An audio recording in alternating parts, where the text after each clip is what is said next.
This podcast is sponsored by ebookit.com, self-publishing solutions for the independent author and small press. Visit us today at ebookit.com.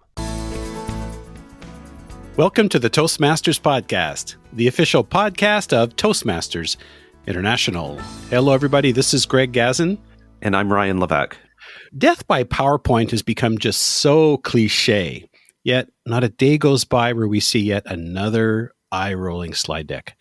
Our guest today has expertise on the topic of visuals dating back to the days of the 35mm slide. Remember those carousels, Ryan? Absolutely, sure do. Yeah.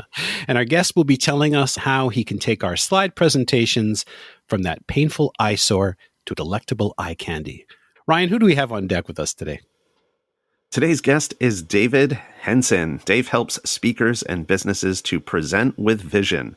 As the slide presentation man, he now designs and produces beautiful presentations and also runs masterclasses to teach people how to step up their presenting game and become good and effective visual communicators. Dave's article, 5 Basic Tips for Effective Slide Presentations, can be found in the February 2023 issue of the Toastmaster magazine. A fellow Toastmaster himself, Dave is a member of Bromley Speakers based in Kent, England.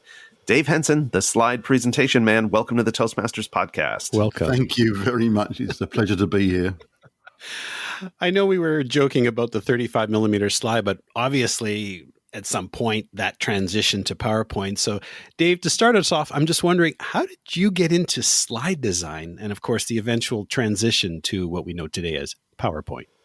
Originally, I wanted to be a photographer, so I started off working in a photographic laboratory doing colour printing, and eventually was transferred to the slide department where we produced 35mm slides on a kind of Nikon on a stick, so it was all done with cameras in those days. And I started my first company in 1986 called the Regent Slide Company and bought an Apple IIe computer, which was £7,500. It had 2 typefaces and 64 colours. But it was great. It worked really well, and we produced, hundreds of slides for our customers. Wow. Dave, it's been quite a while since you first began with slide design. Do you use the same design principles that you started with 30 plus years ago, or have they changed over the years? They have changed dramatically, I would say. The reason being is when I started my slide company, the clients would send us a written brief, normally faxed across, and then we would work from that to produce the slides. I'll be honest, they were bullet point slides because that's what the customer sent to us, so we would produce what the customer sent. And this was really in the days before I learned how to communicate, so I was just sitting at a computer and producing, I have to be honest, probably death by PowerPoint for the people that were in the audience. But we didn't really care about the people in the audience. We just did what our customers wanted. And I suppose since then, I've gone from poacher to gamekeeper now. So I've completely changed the way that I do things and how I advise my clients. So yes, the design principles have changed very much so. So it sounds like somewhere along the way, you probably had one of those there has to be a better way moments. Yeah. And I think that happens when you actually sit in the audience and you're bored to tears by a tedious presentation and you think, this isn't working. You see people staring out of the window or looking at their phones or worse still getting up and walking out of the room in the middle of a presentation, then there's something wrong with your slides. So, yeah, it was quite a while ago now that that kind of dawned on me that you don't communicate in that way. It just doesn't work. It isn't effective at all. I think we can all relate to that experience of being in the audience, being bored to tears. What would you say, David, is maybe the most common flaw that you tend to see in a presenter's use of slides? I think the most common flaw simply is that people read from their slides. So they'll put all of their text on the slide and then read it, which is very ineffective, obviously, because first of all, the audience is reading and listening at the same time. So you've got this kind of cognitive exhaustion as you're trying to read and listen at the same time. You often get the presenter turning around and looking at their slides on the screen. In those instances, the presenter really should just say, here's my presentation. You can read it off the screen. I'm going to go and sit down, have a cup of tea, and let me know when you finish reading it. The slides really should be like a partner on the stage. The slides should be the presenter's partner, not clashing with the presenter. Imagine that you're on the stage with another person, 2 people presenting on the stage together, and you're reading a script or doing a speech. and they're doing exactly the same speech at the same time, but twice as fast. You're both saying the same thing, but one is going twice as fast as the other. You're in the audience, you're going to be scratching your head thinking, what the heck is going on here? And that's exactly what happens in using the partner there as a metaphor for the slides. If you've got your words on the slides, that's exactly what's happening in the audience's mind. They're listening to you as a speaker, but they're reading your slides, and they're probably reading point 5 while the speaker's still on point 2. And it's just this clash between the reading and the listening. Think about your slides as being your partner. What would you want your partner to be saying or showing to the audience if you were talking about a particular subject? And then translate that into your visuals, your visual communication.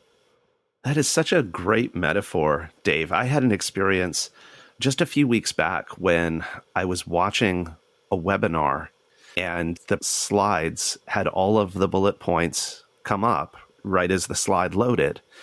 And I found myself getting agitated sitting there because I knew all of the points that were going to be covered.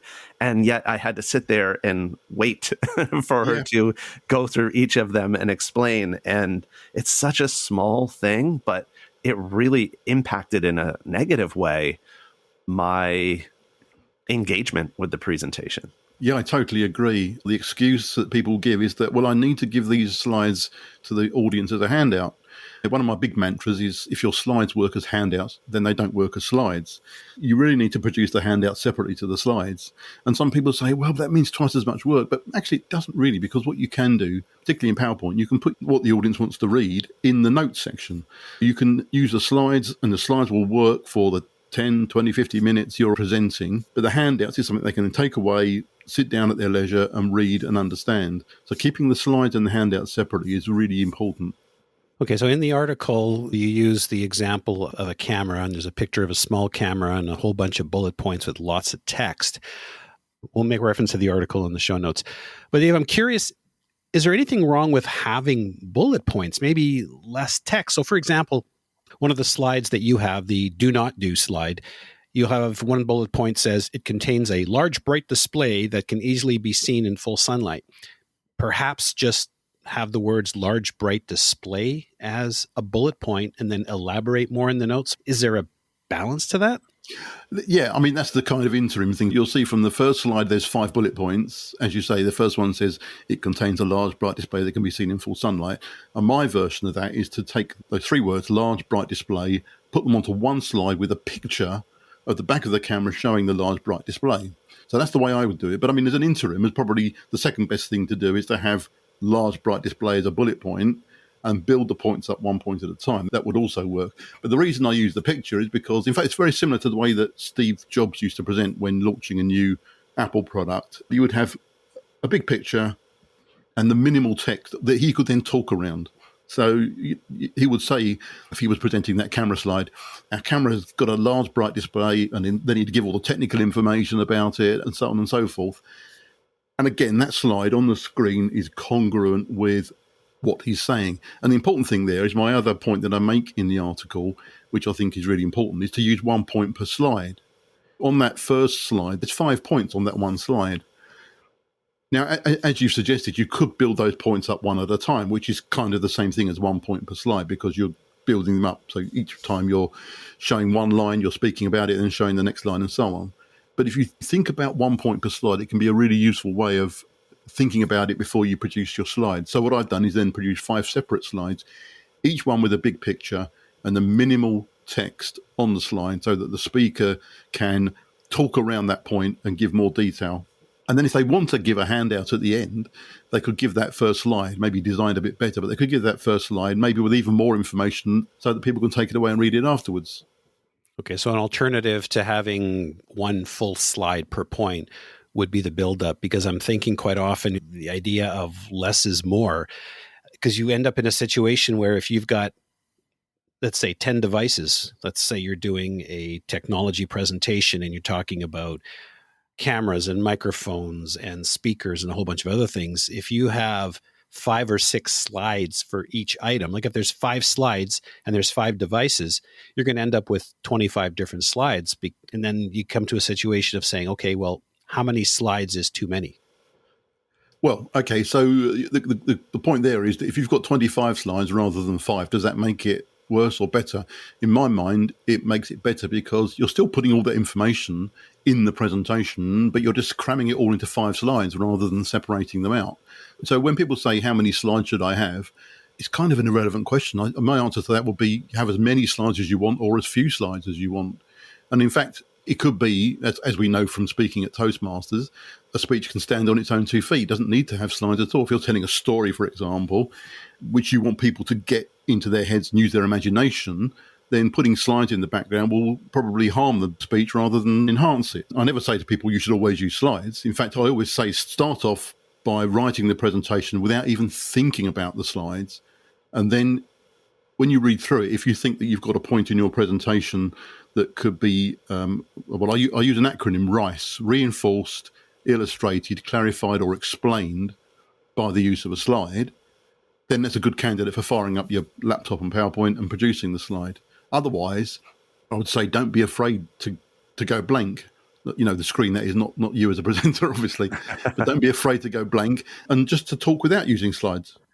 Could you repeat that acronym one more time? Yeah, it's reinforce, illustrate, clarify, explain. So it's RICE.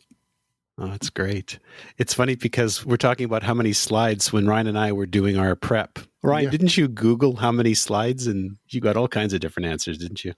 Yeah, there were a number of different suggestions out there. If you should have, 1 slide per 1 minute or 1 slide for every 3 minutes of your presentation, lots of different ideas out there. I think that's all nonsense. The slides are there to do a communication job. You use them when you need them, as you need them. If you've got to put a slide on the screen for 5 minutes because you need to talk about something complex, then that's fine. If you need a slide on the screen for 2 seconds, that's fine as well. Those rules of thumb don't help in any way at all. Well, I think that goes back to your analogy as your slides as a partner. Like just hearing 25 slides, that sounds overwhelming. But when we look at it, and it's almost giving the audience little bite-sized pieces that they can easily take and digest, it actually feels like the exact opposite of overwhelming when I think of it in that context. Yeah, agree. And you could put 200 or 300 slides in the presentation, or you could put 2 in the presentation. And if it's done well, the audience won't even notice how many slides there are because it will be communicating a point that you're making. I think these rules of thumb are not useful at all. They just hamstring you to a certain extent. I think you end up thinking, well, how am I going to do this in 10 slides? If I need 11 slides, how am I going to get this?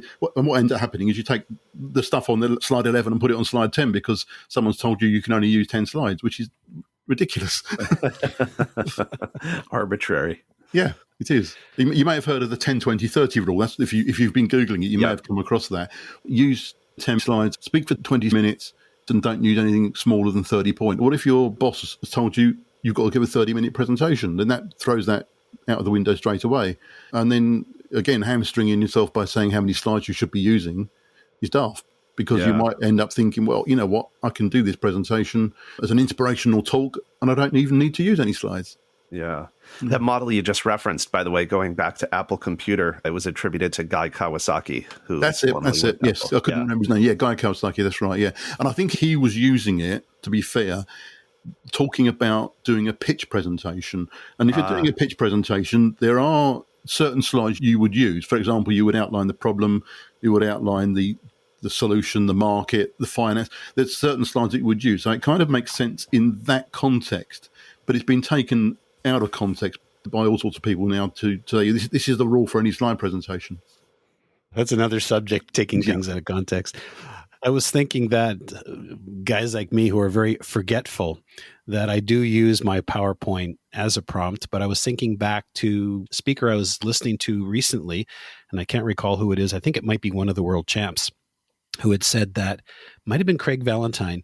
He was talking about how he had to give a presentation to a class in California and they had decided to take it outside. And of course, you can't see anything in a bright sunny day in California. So he had to make sure that he relied with no slides. So related to that question, I'm just wondering, is there a time where you should not use any slides at all?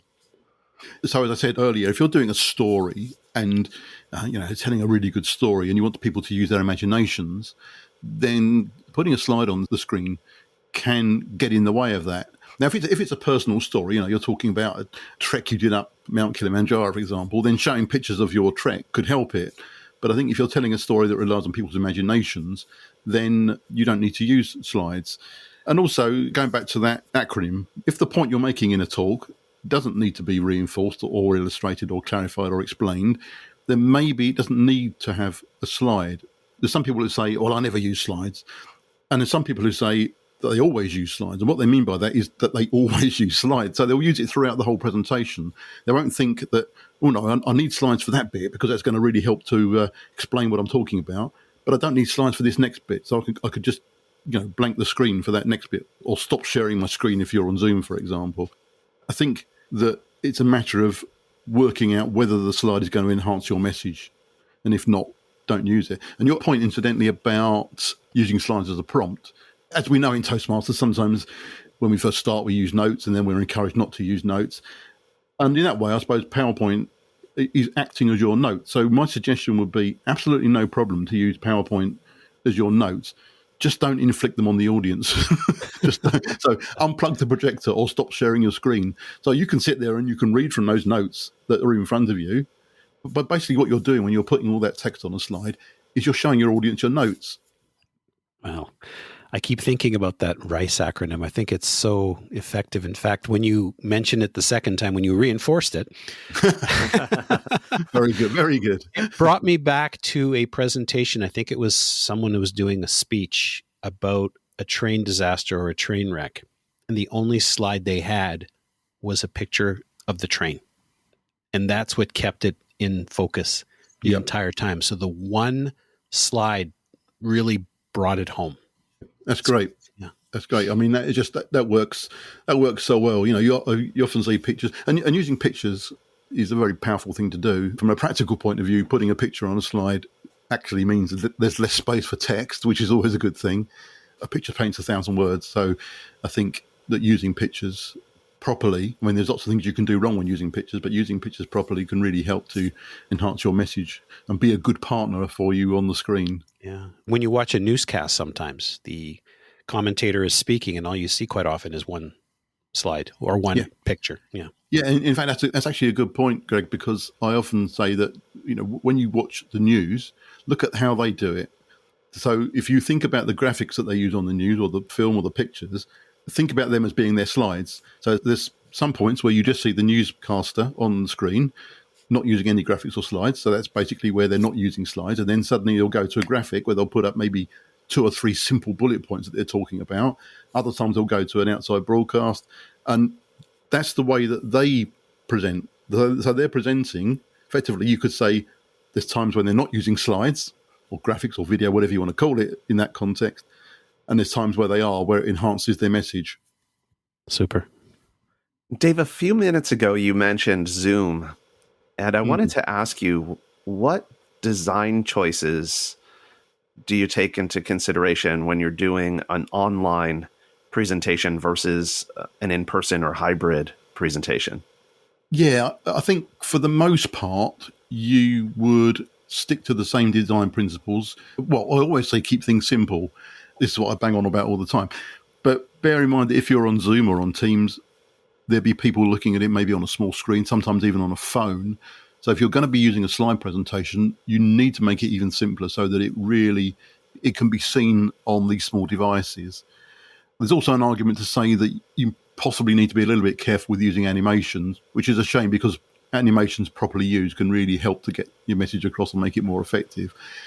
But of course, sometimes they get a bit choppy and a bit annoying when people are watching animations on a screen. But keep the animations simple as well. So keep things simple, make things nice and big. And I think that's probably the best rules for using slides in an online presentation. I can remember several years ago when PowerPoint added a bunch more animation options. Suddenly everyone was designing their slide with, let me have this bullet fly in from the left and let me have this one tumble up from the bottom. Oh, God. Yeah. What I would say there, Ryan, is simply this. I've talked about RICE as being when you shouldn't use slides. Also think about RICE as when you shouldn't use animations. So does the animation that you're using reinforce or illustrate or clarify or explain the point. Because sometimes people will use an animation at random, just put it on the slide because it's, well, for no reason at all, really. You know, let's have that title spinning in because it looks great. But is there any point to that? No, there's not. So, you know, use animations wisely. So again, think about the news. Sometimes they'll have the title will appear and then maybe a text point will appear and it will just fly in from the left. Then the second one fly in from the left, one point at a time. That's purposeful animation. Yeah. And I think that's a good way of using animation. But there are too many people now who think, yeah, like you said, oh, we've got all these new toys to play with. Let's use all these animations in one presentation. Right. PowerPoint does have a lot of features, many of which I'm sure a lot of people never use. And I think animation, some people don't use them perhaps because they're not sure how to use animation. Could you recommend a resource that people could use to help them get comfortable with animation? Well, it's funny you should ask that. I agree. Yeah, well, I've done an animation webinar on a few occasions, which has been recorded. So I'm happy to provide a link to that. And it goes through, you know, how you should use animations, how you shouldn't use animations. And it shows some kind of creative uses of animation in PowerPoint. Well, thank you so much for that, Dave. We'll certainly include that in the show notes. It's almost like we've just scratched the surface. If there's one thing that the audience can take away today to help improve their presentations, what would you say that would be? What would be on your one slide? Yeah. What would be on my one slide? Well, my big mantra, as I've said, is if your slides work as handouts, then they don't work as slides. That's always been my biggest mantra. I think 1 point per slide is the other one that's catching up fast with that in my mind. I think those two, I know you asked for 1 point, I've just given you two, but I've built them up 1 point at a time, you see. So, That's right. yeah. So keep your slides, if you think of your handouts and your slides as being separate things, that will immediately transform the way you think about presenting when using slides. And then if you think about just putting 1 point on each slide, that will also have the same effect. I can just imagine you as being my evaluator at my Toastmasters club. I'm wondering what it's like to be a member of your club. I've done that several times. People do ask me to evaluate their slides, and I say, well, do you want me to be honest or do you want me to be polite? I can see you put a lot of effort into these slides. I salute you for that. Yeah, that's right. You have to, because I have to do the old commendation sandwich, and sometimes you look at the slides and you think, how am I going to say something good about these slides? But you just have to. So it's obvious you didn't join Toastmasters to improve your slide decks. I'm sure there was another reason. Well, I was quite a nervous speaker back before I joined Toastmasters, and Toastmasters transformed that. So now I'm very comfortable being on stage. I'm also a member of the Professional Speaking Association here in the UK, which is part of the Global Speakers Federation. So it's taken me on a big journey, and getting back into the slide presentation thing, because I did have a sort of 16-year sabbatical running a web development company, but getting back into the slide presentation thing has been great. That's really thanks to Toastmasters, because it was really when I joined Toastmasters that I thought, you know what, even good presenters use bad slides, and I know about this stuff and I can help them to change that. You know, Dave, I know you have a lot of resources on your website, articles, links to content. Yeah, I do. I'm in the middle also of putting together an online course at the moment, which just coming towards the end of writing now, which hopefully will be going live in the next few months. Awesome. Folks, if you've enjoyed this episode as much as we have, there's lots of takeaways here. Please, please, please ensure that you share this podcast with your friends and family. And you can find the Toastmasters podcast at toastmasterspodcast.com, Apple, Google, Spotify, and anywhere you get your podcasts. Ryan?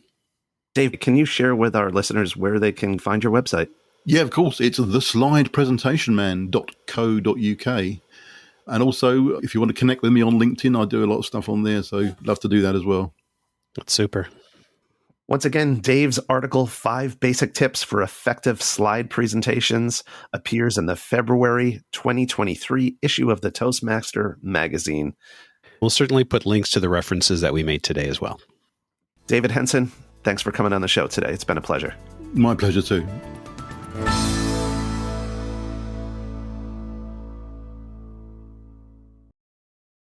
Isn't it about time you published that book you've been thinking about?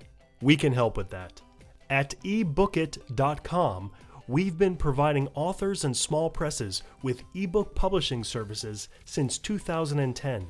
Visit us today at ebookit.com and let us know how we can help you.